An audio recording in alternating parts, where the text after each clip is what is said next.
Sa Pasay City naman, ngayon pong araw na ito namamahagi ng rice subsidy para sa ilang nagtitinda ng bigas. Kaya kamustahin na po natin ang pamimigay sa balita live ni Bernadette Reyes. Bernadette?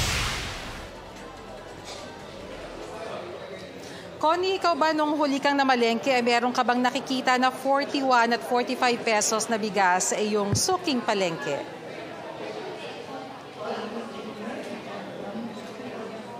Pero, wala talaga. Yung 41 at 45, at least doon sa area ng Marikina. Oo, wala daw doon. Pero, paano ba yung proseso para maging qualified? Alam mo, Connie... Go ahead. Sige. Dapat, Connie, tuloy-tuloy kang makakakita ng mga 41 at 45 pesos na bigas sa mga palengke dahil tuloy-tuloy naman ang payout para doon sa mga micro-rice retailers. Na itanong mo yung proseso bago ko ibahagi yung kabuuan ng aking report ay napaka-simple lamang para matanggap mo ang iyong payout. Nagsisimula yan, Connie, dito sa tinatawag nila na verification process.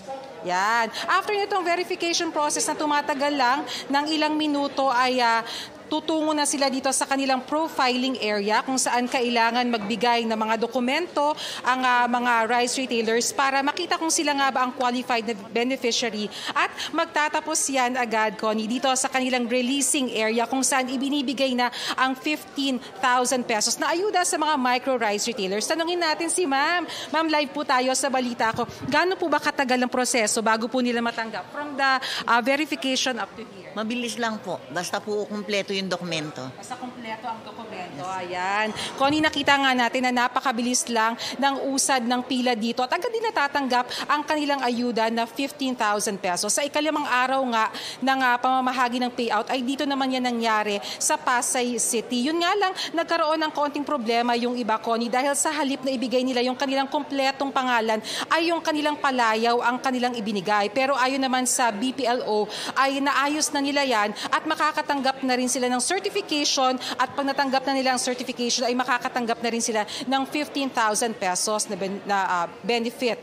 Connie, malinaw ko lang, sa ibang mga lugar, kagaya sa Marikina, nabanggit mo nga yan, nagkaroon din ng payout doon, ay nasa mahigit 400 ang mga beneficiaries. Pero dito sa Pasay ay naging stricto talaga sila dahil nasa 56 lamang ang nakatanggap dito ng mga benefits. Ayon kay Pasay City Mayor Emmy Calixto Rubiano, ay talagang sinala nilang mabuti yung listahan para yung talagang nagbebenta lang ng 41 at 45 pesos na bigas ang makakatanggap ng naturang benepisyo. Bukod naman dito sa Pasay City ay nauna na nagkaroon ng payout sa iba't ibang mga lungsod sa Metro Manila kagaya sa Quezon City, Caloocan, San Juan, Taguig, Navotas, Parañaque at Las Piñas. Connie? Alright, maraming salamat sa iyong update sa amin, Bernadette Reyes.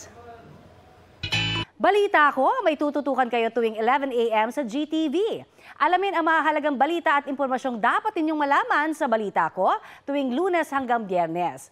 Mag-subscribe din po sa GMA Integrated News sa YouTube. Sa mga kapuso naman abroad, maaari po kaming masubaybayan sa GMA Pinoy TV at www.gmanews.tv.